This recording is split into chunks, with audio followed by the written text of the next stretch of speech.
Hello and welcome to this special interview with a very special guest. I have with me Mithali Raj, captain of the Indian women's cricket team, which may have lost the final against England, but has won the hearts of the entire country and of course put women's cricket on the map. Welcome, Mithali. Thank you, sir. It's been, what, 72 hours since that match, and have you had any sleep as yet, or you've been kept awake? Well, when we were in England, obviously the defeat hurted us a lot, so it took a while. But then as soon as we came back to India, the reception was overwhelming, and since then been giving a lot of interviews, all of us.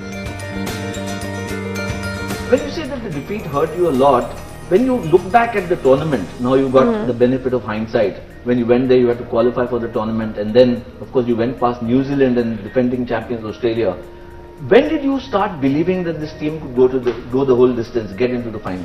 I think the first game itself set the tone, because beating the host in the first game of the tournament itself was a huge morale booster for the team. And England is one of the best sides in today's women's cricket, and beating them in the first game, posting 280 against them itself shown that each one of us are capable of being a match winner.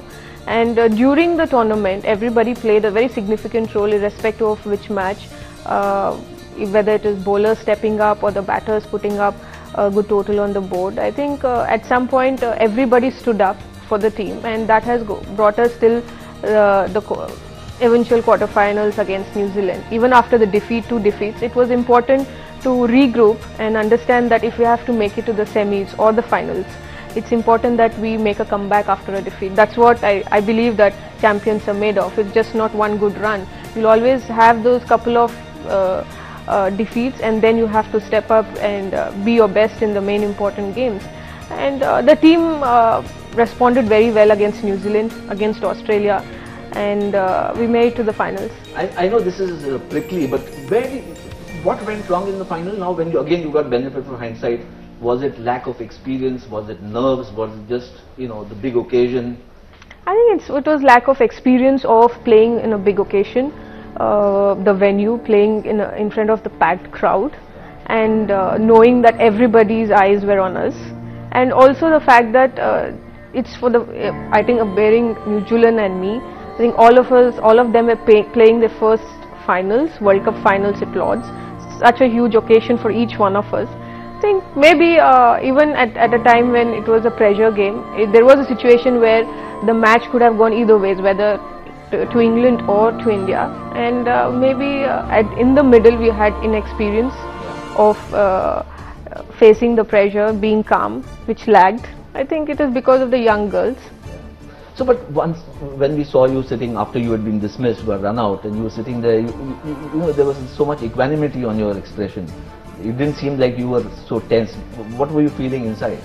Well, I knew that this team can still do it, because 225 comparatively to the targets which we chased or put up, 280 and 275 is comparatively less.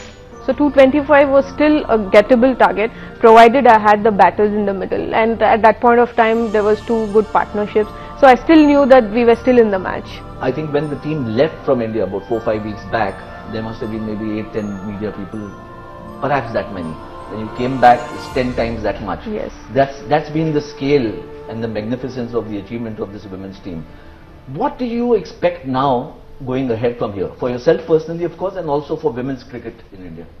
Well, for women's cricket, I think it's a very important phase now that we have given ourselves an opportunity to attract so many people to follow women's cricket, and it's important that now we be consistent of being in the top 4 in the world. And there will be a lot of hard work to go into, because after every World Cup there is bound to have changes in the squad, and there will be young faces in the squad till the next one-day World Cup in 4 years' time.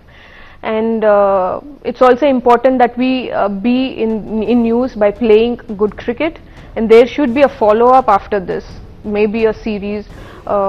The ICC Championship trophy starts from October, and whenever we play, there should be matches should be televised, because that's what gives us that perk of being women cricketers and continue this using this platform. So it's important that the matches should be televised, irrespective of where we play and who we play against. And as for me, lot of people asked me about whether I'm going to retire, because people, I think, got me wrong when I said that this is my last World Cup.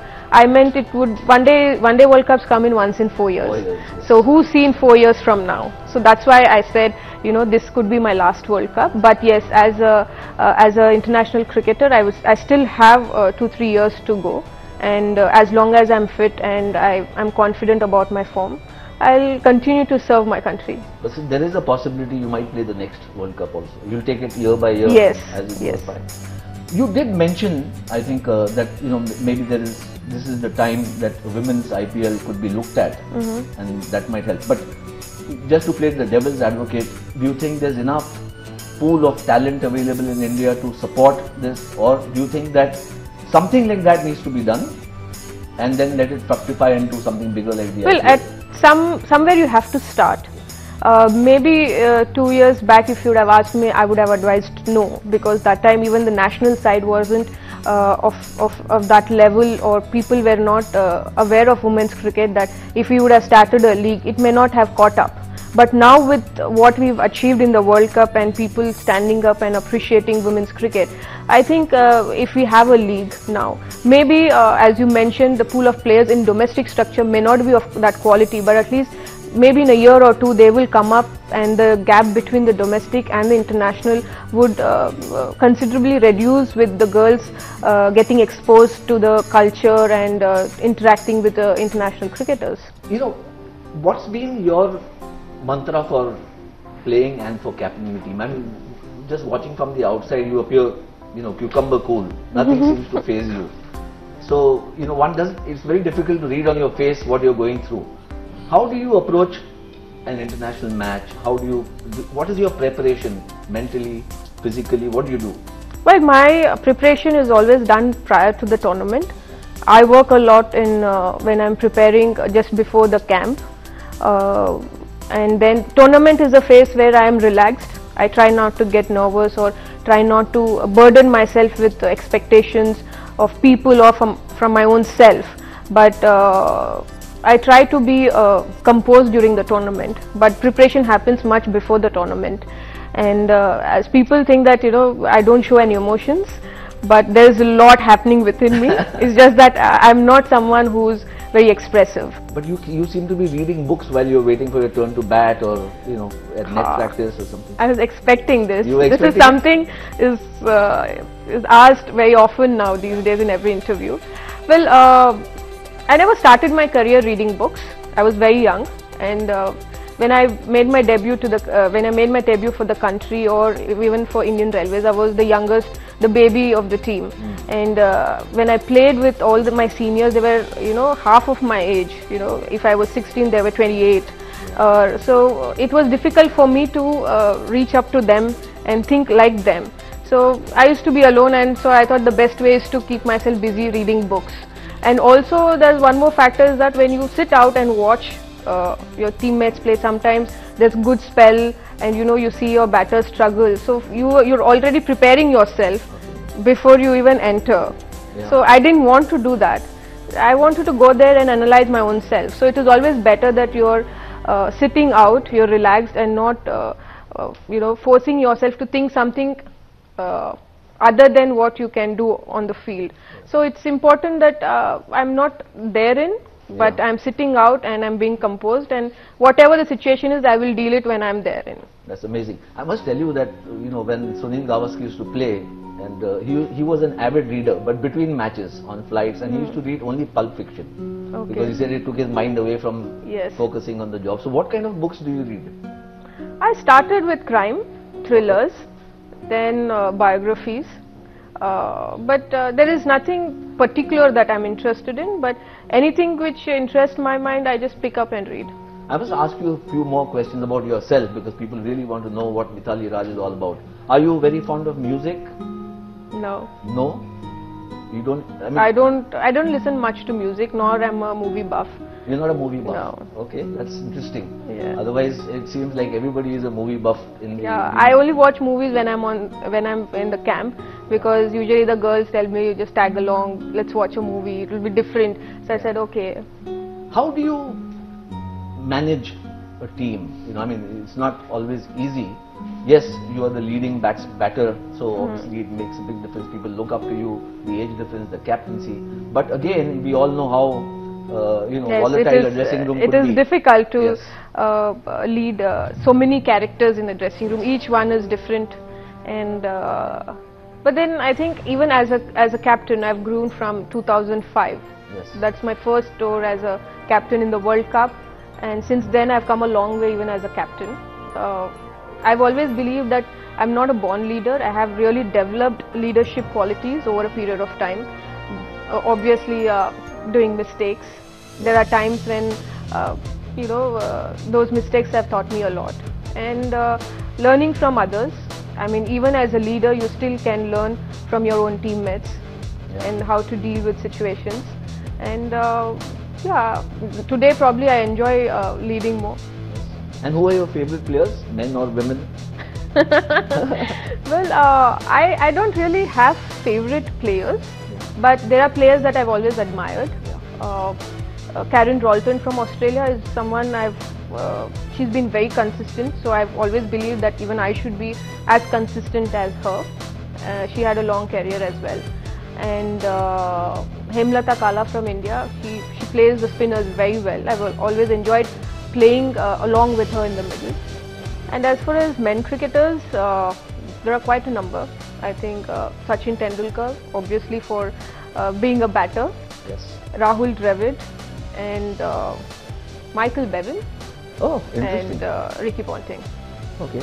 Now, just a few more questions. How do you, I mean, is now fitness becoming an important mantra in women's cricket? Because from the time you started till now, so much has evolved and changed in this game. We saw Harmanpreet Kaur hitting sixes, which even on a regular IPL ground in India, where men play, would have gone for a six. So obviously, there is a lot which is going on in women's cricket now. Yes, with the T20 format, everybody realized the importance of power. It's become a power game, and it's important to be fit because it will help you to last longer.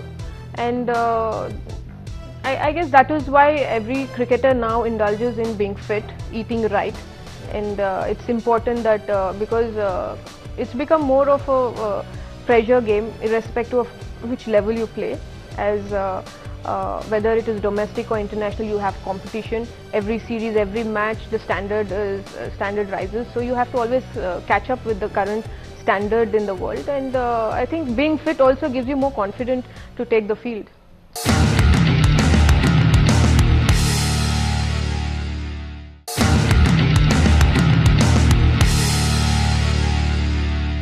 You're on the cusp, when I say women's cricket is on the cusp in India, certainly of a major breakthrough, going by what the kind of fervor that there has been and the interest and the passion of the people. So what would you think the establishment should do? You mentioned about getting more matches to play and more exposure, but and also from the players, fellow players, what would you think would enhance the stature of or the status of women's cricket? I've seen how Australian cricket or England cricket board has promoted women's cricket in their country.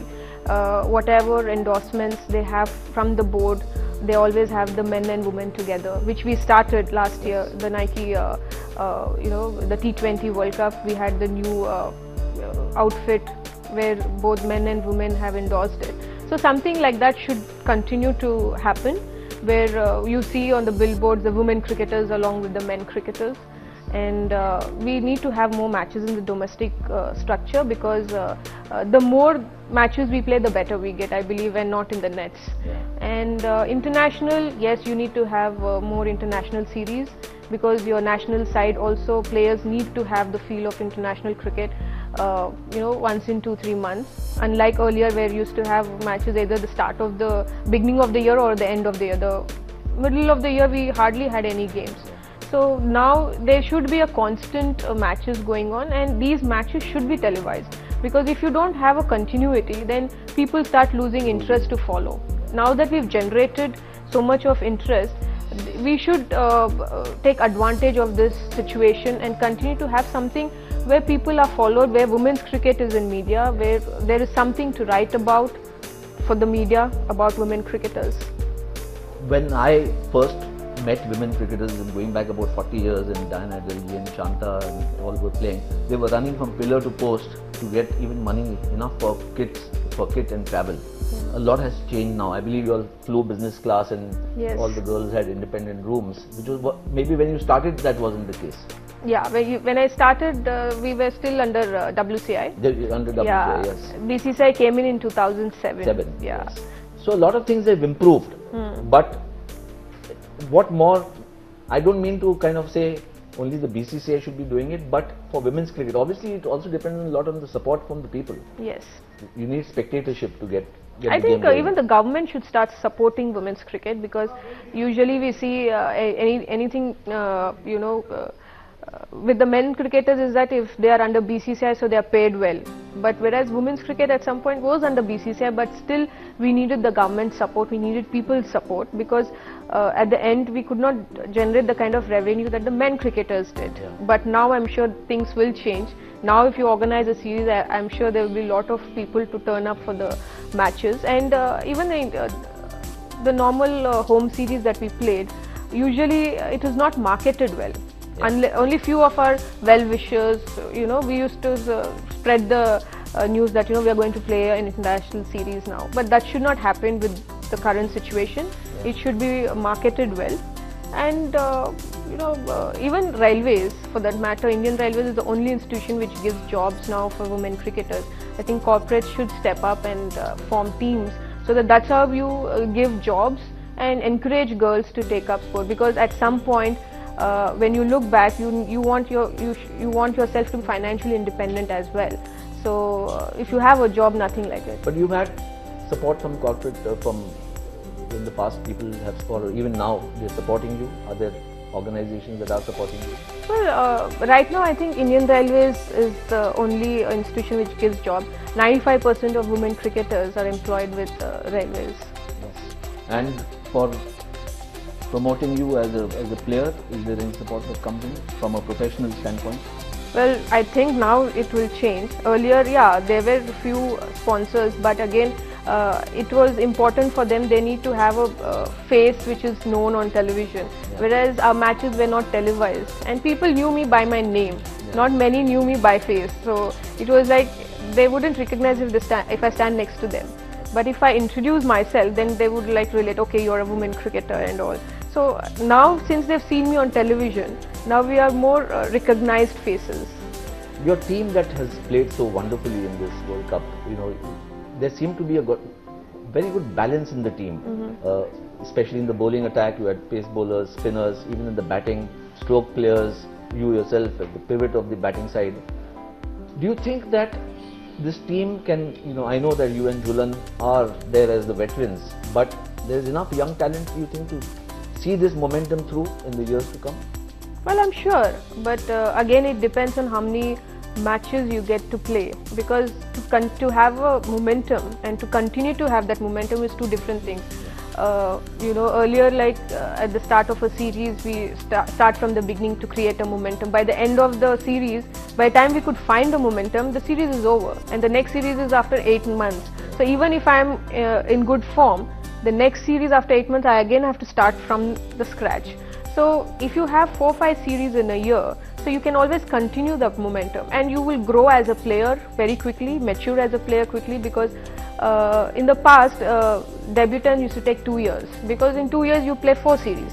Whereas now, the current generation with the ICC Championship, every year you get 3-4 series. So the experience you gain in a year is far better than what it was in the previous years. Last question, what is Mithali Raj looking forward to now today? I know you've got some functions to attend, there's a BCCI official function in Delhi, etc., etc. What is it that you want to do now? And you've been to the World Cup final. What is it that you're looking forward to now? I know you're not going to watch a movie. I'll first heal my broken heart. I will take some time and plan for the T20 World Cup, because that's the next big thing next year, and also the ICC Championship, because now I don't want the team to play the qualifiers. We are number 2 in the world. We should be in the top 3. I think you can mend your broken heart by the knowledge that a country as large as ours is just completely come out wholeheartedly in your support. So there's a lot of incentive and something to look forward to. Thank you so much for talking to us. Thank you. Mithali.